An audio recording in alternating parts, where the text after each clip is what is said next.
కష్టాల కొలిమిలో నీకిష్టమైన రూపు చేసి నీ చేతి స్పర్శతో ప్రతి క్షణము నన్ను ఆదరించి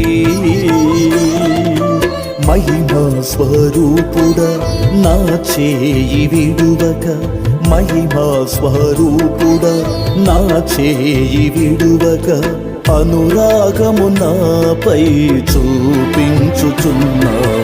అనురాగ నిలయుడా ఐశ్వర్యవంతుడా కనికరా పూర్ణుడా నా యేసయ్యా. అనురాగ నిలయుడా ఐశ్వర్యవంతుడా కనికరా పూర్ణుడా నా యేసయ్యా. అనంతుడా